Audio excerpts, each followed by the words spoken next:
So I guess let's get right into it and let's talk about the new album because there was a rather unusual approach to this because of COVID. Talk about that for a second. Yeah, well, we came up actually to where I am now. I have a cottage on a lake a couple hours northeast of Toronto.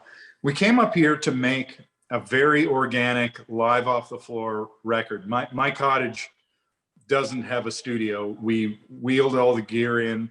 Control room was in my living room. There's a bass amp was in the bathroom. The amps were in my kids' rooms, just to get some isolation. We recorded a bunch of the songs, and then we were going to take a 2-week break and then go do 3 more songs with a different producer in Toronto, Eric Gratz. And then, I don't know if you remember this, but everybody sort of went into a lockdown for an extended period of time. And your old pals, Barenaked Ladies, did as well. And as weird as that was, it afforded us the luxury of time that we have never had making a record before. And the record took on a whole different life because we had the benefit of listening to it for a couple of months while we couldn't get back in the studio. We ended up making a very different record, and I love where it went. So the record has all of this amazing DNA of playing live off the floor in one room together, but then it has the benefit of time and introspection and getting back in the studios and really kind of fulfilling what the record could be. So we felt like we had made a real tour de force with this record. And because of the pandemic detour, we called it Detour de Force. I don't even care. I don't care if you're writing a Born to Run. I mean, I don't think any artist has put out an album and then not later said, oh, I wish I changed this. I wish I had a little more time to do this. I'm sure that's been the case with Barenaked Ladies in the past. Yeah, absolutely. But I've taken the approach that I feel like a record should be a snapshot, not an oil painting. That's how I've always felt about records. And though there are things I would do differently on records, I still like them because they're indicative of where we were at the time. I'm not the guy that wants to go remake stuff or do it over again the way I would do it now. I like it being, well, that's where we were at. This record, we had to sit with it for a while and it wasn't done. So it afforded us the ability to really rework things. And I think this record really benefited from that. But despite not doing that in the past, I still love those records. As an artist, you're very, most artists are very cerebral and in touch with their emotions. When you're going through a pandemic in the middle of writing an album, I mean, you say the album evolved, but does it take on a different feeling as well? Yeah, it does. And because some of these songs really took on new meanings as we went into the pandemic. And, a song like New Disaster became a lot more relevant when we were all facing a veritable fire hose of bad news all the time. And that song is about trying to step out of the blast of bad news that we're all kind of addicted to.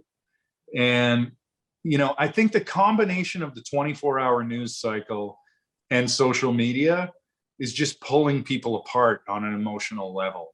And we all have to learn our own tolerance level and what is good for our mental health. Like, it's one thing to be connected with your old pals from high school and college and stuff. Hey, that's great. I have all this access.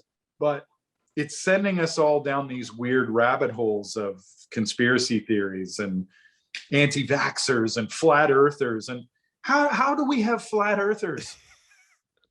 Like, it's amazing. We have access to the accumulated knowledge of mankind, and we have people getting stupider because they have immediate access to the wrong information and no way to tell it apart from good information. I'm looking here at some of the tracks here. You've got Flip, New Disaster, Good Life. How would you say these tracks have evolved from your earlier sound? Speaking of good life, that dog is living the good life right behind you there on the couch. He's like, this is totally my dog bed. And you know, the funniest thing is this dog can be a pain in the butt, but every time I'm doing interviews, he just sits there and he just Love sleeps. it. I love it. That's great. I have two, and my daughter lives at home. She's 26 and she has one. So we've had 3 dogs for the since December. Yeah, I love them. So sorry, sidetrack. Good life, new disaster flip. I just want, I mean, when you're looking at some of your earlier tracks, like, If I Had $1 Million or Brian Wilson, how would you say the sound has, 1, stayed consistent, and 2, evolved into a modern day sound? Well, I think what I love about this band is that our sound has been really eclectic right from the first record. And the lyrical content has always been super diverse. It's funny, every review of every Barenaked Ladies since the first record is, well, this is a more mature record for Barenaked Ladies, because people see us clowning around, and in the live shows there's a lot of spontaneity, a lot of joking around, and that's the foot we always put forward. And every TV appearance we're hamming and clowning around. So that's what people think of when they think of the band. But our first record in 1991 had songs about gender roles and sexual violence and expectations and heavy emotional journeys, But people think of If I Had $1 Million and Be My Yoko Ono. But you touched on Brian Wilson. Like, that's a heavy song. And it's been there right from the beginning. I think what has always been so liberating about this band is the adventurousness and the fearlessness to just write about anything and serve the song. So sometimes we sound like, a Cuban American bossa nova inspired acoustic group, and then sometimes it's very hip hop influenced, and we love music, and everybody brings their own kind of brush strokes when we're recording and when we're playing live. So I think that's, it's sort of a double-edged sword. It made it hard for the band to break in America because it wasn't easy to define what we were, and I think it confused a lot of people. But ultimately, we have always had the freedom to write all kinds of music and perform in all different kinds of ways. So that's way better than being easy to explain, I think. And I think because you're non-conforming when it comes to that genre, well, I don't even know where I was going with this. I had something, but one track in particular that I know it's not a single, but I'm really digging the song "Live Well." And you talk about hip hop, you talk about all these other genres that you may experiment with, but I get a real like old school singer songwriter like Crosby, Stills and Nash vibe with this song. Yeah, well, I'm a huge Neil Young fan. I stole one of my favorite chords. The second chord in the chorus is the first chord from Neil Young's Old Man. I've always loved that chord. Wow. I'm a huge fan of his, and I learned 5 or 6 Neil Young songs when I was about 12 years old, just to impress my older brothers who were super into Neil Young and The Who and stuff. So most of the first songs I learned on guitar were just to get the approval of my older brothers, But I became a big Neil Young fan, and it took me 35 years of writing songs to write a song like Live Well, which is more indicative of the reason I really started learning to play guitar, from that almost country influenced singer-songwriter place. And Live Well's a very vulnerable song. It's about growing up in an alcoholic household, not feeling safe, not feeling looked out for, feeling alone despite being, it's a very raw song. And when I presented it to the guys, I remember Ty taking me aside and he went, dude, Live Well might be your best song. Like, and Ty is my biggest fan. Like, our drummer, Tyler Stewart, is the biggest Barenaked Ladies cheerleader in the world. And in particular, even after all this time, he loves our songs. He loves my songs. And that's the most important feedback to me. I often say, like, I'm not doing this for radio play or sales or chart numbers or awards or whatever. There's 3 people I'm trying to impress, and they're all in my band, and so that's a great moment when I deliver a bunch of songs and the guys are just like, dude, we love this, let's get to work. So yeah, it's awesome. So I wasn't wrong. Yeah, you were not wrong. Yeah, when I was listening to the album, that track came on. I'm like, "Woo, this is a good one." And I went back and I had to replay it and listen to it. I'm like, "Oh, this is good." I love that song, and both Ty and Kev have separately told me that it's their favorite song I've ever written. Wow, yeah, that's something like 33 years into working with a band. I really love this record, and I love the bombastic stuff like Rollout and Good Life. But the quieter moments like Man-Made Lake and Live Well, I feel are some of our best work. So I'm super proud of it. That's awesome. Let's talk a little bit about the Greek Theater. It seems like you're a perennial act at the Greek Theater. Whenever you're on tour, you have to hit up the Greek. What is it about that venue? It's one of the greatest venues in America. I mean, we always love to be in LA because we've got friends there, and of course it's a cool place. So yeah, and the Greek is just the right size venue, and its location on the park there, and it's just a special place. It's an iconic venue. We've had so many great shows there over the years. Yeah, it's since the first time we played there, it's held a special place in our hearts. It's a great venue. Do you remember the first time you played there? Oh God, yeah. Yeah, I'm weird like that though. Like, I remember every show. Like, if someone tells me a detail about a show, I'll be like, oh yeah, that was Winter Park. We played with Dave Matthews. Yeah, I remember that. They're like, how do you remember that one show?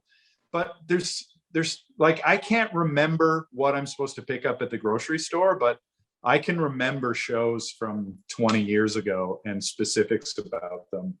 But it's weird that it's not always the show that I remember. It's things about the venue, like the wonderful Scottish woman that cooks the food at the Greek Theater and is so lovely to all the bands that come through there. She's not there anymore. The last time we played there, I don't know if she retired, but that's what I remember about the first time playing the Greek, was that woman and how well she took care of us, and what a delight it was because touring can be a real grind. So when you get someone that is invested in making sure you have a nice day and that you eat well and you're looked after, it's like, that's what I think about when I think about the Greek Theater. I think about that lovely Scottish woman.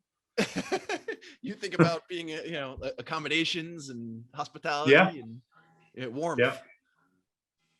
Yeah. That's awesome. So from a musician standpoint, for a guy who's been cooped up for a year and a half, what's this going to be like when you're finally out on the road playing in front of fans? It has been incredible to be at home this long. And so despite the high-tech background of pinball machines, I'm out in the middle of nowhere on a beautiful lake in Northern Ontario. Like, I'm a 25-minute drive to a grocery store, a hardware store, through nothing but forests. Like, I'm super isolated here. And this is a place that my wife and I bought in 1998 or 99. And I get to spend a week here or there. And sometimes if I'm lucky, I got to spend, 3 or 4 weeks here at a time. And now I've been here for a year and a half. And I thought maybe one day I might get to retire and spend a long time here. And now I got to do it, when my kids are 20, 22, and 25. Perfect time in their lives to like spend a whole bunch of time with them. It's been amazing. But actually, Tyler, the drummer of the band, just left here. He and his wife, Jill, and their daughter, Carmen, came overnight. It's like one of our first visitors we've had to the cottage. And it was so great to see him and have him here. I'm ready to come out of this cocoon. As much as I have loved isolating and, spending all this time in nature, in the forest, on the lake, I'm ready to rock.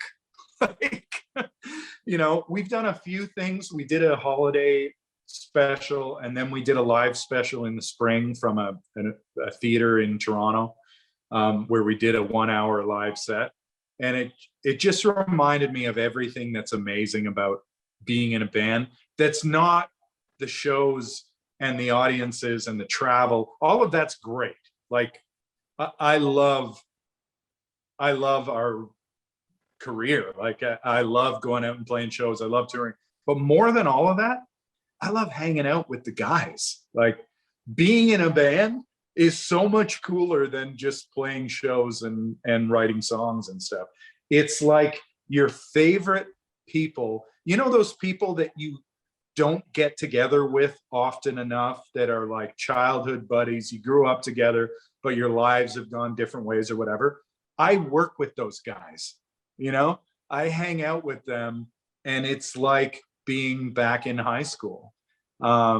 So it's a blast, and I'm looking forward to that part of it. Just hanging with the guys, having fun, doing shows, because we've got nothing to prove anymore. Like, we've got all the awards and the accolades any band could ever hope for. Now we can just go out and do shows for the sake of doing shows and seeing our fans and singing our songs. And it's very liberating and super rewarding. People sometimes ask, like, well, is it the same as, in the stunt days, you guys were like on top of the world? And all of that is actually kind of stressful,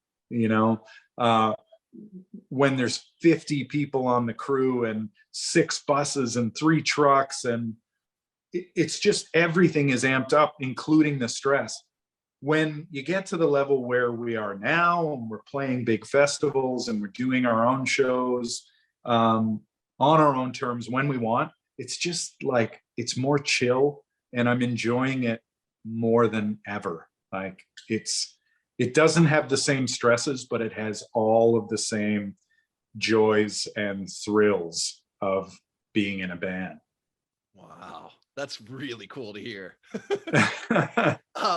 I just had a quick question. I have a Beatles podcast. When I read that Paul McCartney gave you guys a ringing endorsement as one of his favorite bands, what was your reaction when you first heard that? I thought he must have been so high when he said that, or that he maybe he hadn't listened to the Beatles in a while, and remembered, oh yeah, we were actually probably the best. He even went as far as to say that his harmonies with John could never compare to what you guys have had. Yeah, I think he's nuts. If he said that, he's nuts. Because the Beatles wrote the alphabet of pop music, and we're all just using their letters to make words. It's amazing. They did everything that was acceptable to do in a modern pop song. They did it first. And they did it in the span of like 6 months. It's insane. Like, they're the blueprint, man. And I'm still a little bit incredulous that Paul said anything like that with relation to my band. But if he did, Sir Paul, we are in your debt, as every modern songwriter is. Yeah, they're the best. And now he's got to hear Live Well. Yeah, he does. It's funny because I think of Neil Young when I think of Live Well, and I think of doing Neil Young's Bridge School benefit concert. And we're hanging out at Neil's ranch the night before the show, totally having an amazing time. And Neil's house is like a Neil Young museum in the way that there's just, snapshots of like him recording with CSNY, or, it's just his stuff is just laying around, right? So I got nosy and I lifted up the piano bench and I was just thinking, oh, I wonder what sheet music is in Neil Young's, does he have like the collected works of Bob Dylan or the Beatles songbook? What's going to be in here? I lift up the piano bench and there's a handwritten note from Paul McCartney saying how much he and Linda are enjoying Harvest and thank you for a beautiful record. He probably opened that letter and read it in 1974 and then tucked it in his piano bench and hasn't thought of it since. And then Neil walked in the room. I'm like quickly slammed the piano bench down again.